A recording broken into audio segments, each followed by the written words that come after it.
Republican Governor Bob McDonnell from Virginia is a Romney supporter. He's also the chairman of the Republican Governors Association. It's nice to see you again, sir. Thanks for talking with us. Appreciate it.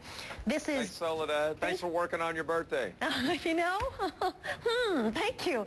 I appreciate it. Say that one more time so my bosses can hear that, sir. No, I'm just teasing you. This is supposed to be the campaign relaunch, and I know a lot of what you're here to do is to talk about spending and to talk about debt and reframe the Romney-Ryan plan. So let's talk about the plan for reducing spending. What exactly is it? Give me the specifics. Well, I don't think there's any reframing to do. This is what Governor Romney's been talking about for 6 months and making his case that the Obama record of 8% unemployment for 43 months and a debt of $16 trillion is just unacceptable, that he can do better. So he's laid out, I think, a very clear 5-point plan for the middle class with increased trade, more workforce development, investing in young people, investing in small business to help the entrepreneurs grow, reducing the national debt, and promoting American energy. That's something that President Obama continues to, I think, undermine. We just got an announcement yesterday, 1,200 coal jobs in Virginia, West Virginia, surrounding area gone, mainly because of Obama regulations. And so this is his idea. It's a detailed plan of 5 items that he thinks he can get done that'll get people back to work. 23 million people unemployed is not acceptable. When you go through the details, though, I think a lot of people who, on both the left and the right, frankly, are critical of a lack of specifics. So let's walk through some of these. He says in this 5-point plan, it requires spending cuts of approximately $500 billion per year in 2016, assuming robust economic recovery, 4% annual growth, and the reversal of the Obama-era defense cuts, which you call irresponsible. But when you add up what follows on the Romney website, it doesn't come anywhere close to $500 billion. And I'm wondering, where do you see the specific money coming from? I mean, give me the details outside of just supporting students or helping students. What will you cut? Paul Ryan, as you well know, in his budget, said he was going to cut income security programs for the poor, like food stamps, by 16%. Will you take that idea? Is that part of the plan? Well, I think what you need is courage and honesty with the people and say, listen, everybody that's getting every item in the budget has got to be cut some, including defense, but don't balance it half on defense. That's not responsible. Look, so all I can tell you is what I did in Virginia. We had a $6 billion budget deficit.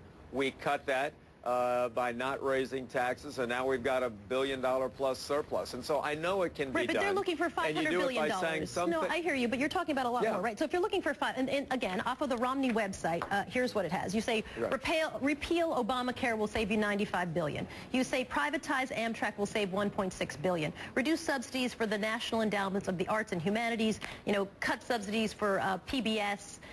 That'll save you $600 million.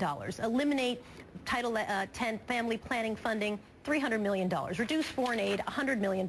Empower states to innovate, $100 billion, you're guessing there. Reduce waste and fraud, $60 billion. I mean, I can go on and on. All that doesn't add up anywhere near $500 billion. So where are the specifics? Tell us how you're going to get to that magic $500 billion number in 2016. Soledad is a whole lot more specific than the Obama plan, which is zero. He had the ability to take the plan that was given by the Bowles-Simpson Commission, and he basically threw it in the trash. I mean, there's no plan that we've got currently to reduce this crushing deficit. The president's added $6 trillion to the American debt that our kids and our grandkids are paying. So I think what Governor Romney said is, here's a list of things that are the types of things that I will cut, and I will get to that point, because you can't add $1.5 trillion a year to the national debt and expect America is going to stay strong. It's not happening. And this president's had no guts and no courage to do that. Hadn't got a budget done in 3.5 years. Mitt Romney's outlined a number of specifics, and there's more to come. I'm sorry, excuse me. But you understand that voters are frustrated when, and regardless of what the question is, and this happens on both sides of the aisle, right? The minute you ask any kind of question about specifics about someone's plan, they immediately say, well, the other guy, da-da-da-da-da. And so I guess let's not talk about the other guy for a moment. Let's talk about the specifics. And it sounds to me that there are still light on specifics. I mean, again, I'm trying to figure out, will you take what Paul Ryan, who actually was known for his very detailed plans, food stamps, programs like that, 16%. Cut transportation by 25%. Cut general science, space, and technology by 6%. Cut education, training, employment, 33%, all that over 10 years, I should mention. Will you take that plan? Is that going, those specifics, will that be part of the Romney plan? Yes or no? Well, I said the Ryan plan is a very good start, but it's not enough because we're broke, Soledad, and that's the truth that the American people have got to look at. $16 trillion in debt. The Ryan plan, at least Paul Ryan had the guts to outline a plan that'll start to reduce the deficit. It'll balance the budget in 28 years. The president has no plan. So, look, you can't just isolate just about the Romney plan. You've got to look at what the president's saying, which is essentially just raise taxes on people that are successful. That's not a very good plan. So, yes, I think Paul Ryan's outlined a bold plan. It's going to require sacrifice. He's got the honesty to tell people that we can't afford the same level of spending. And until we start managing the government's money like people manage their own money and businesses manage their money, we're in trouble. Okay, let's talk a little bit about this tape that was leaked and specifically the 47% comment. Let's play that first. What Governor Romney has heard saying on this tape. Then I'll ask you a question about it on the other side. Okay. There are 47% of the people who will vote for the president no matter what. All right, there are 47% who are with him, who are dependent upon government, who believe that they are victims, who believe that government has a responsibility to care for them, who believe that they're entitled to health care, to food, to housing, to you name it. That it's an entitlement, and the government should give it to them. And they will vote for this president no matter what. These are people who pay no income tax. So my job is not to worry about those people. I'll never convince them that they should take personal responsibility and care for their lives. How do you spin that? How do you defend that? I think he was saying factually 47% of the people don't pay income tax. Now, they do pay Social Security and Medicare tax and other types of taxes, state taxes and so forth.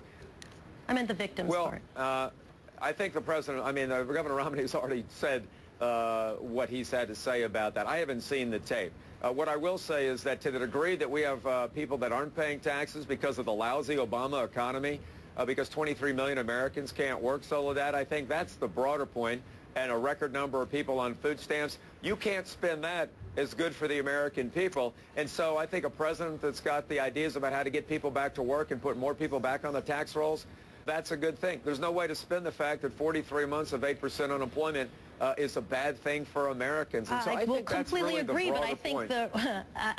I completely agree that that number is hard to spin, but I'm telling you, I think it's hard to also spin that you just called half the country, or the governor did in this tape, roughly half the country victims. People who feel entitled to health, to food and to housing and to health care, which I think people would debate. The entitlement to food? Isn't that a tough message for half the country, that you're hoping some of them will vote for you?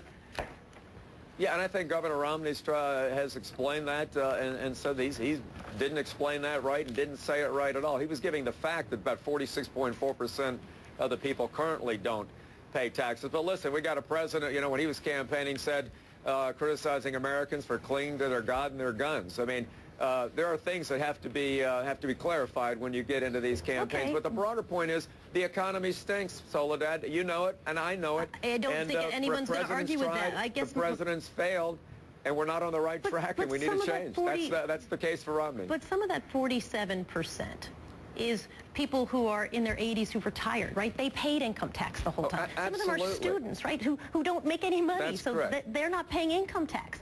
Again, I think that aren't those potentially Romney voters who now we're going to feel like they've been insulted by these comments? Well, I agree. That 47%, you really do have to dig behind the numbers. You're exactly correct, whether it's Bush tax credits or whether it's people on Social Security who have already paid their dues and others. There's a lot more behind that. But to the degree that some of the fact that we have those many taxpayers not paying taxes are due to people that can't work, have no access to the American dream, that's a crisis for America that both parties should be ashamed of, and we have to work harder to get people back to work. And I think hopefully that's the broader point. It's not a good idea to have the high level of food stamps and the lowest level of entrepreneurs in 30 years. That's not good for America. And so I think it's an honest debate now about how do we get people back to work. The president said he believes in redistribution of wealth. He's on tape saying that as well. I don't think that's a good policy for America. So I think this will all be clarified during the debates, and people make the choice about who's got the better vision for America. Governor Bob McDonnell, I know you have to run. You've got another event, so we're going to let you go. He's a Romney campaign surrogate. Sir, we certainly appreciate your time this morning. Okay, thanks, Soledad. You bet. Appreciate it. We're going to talk more later.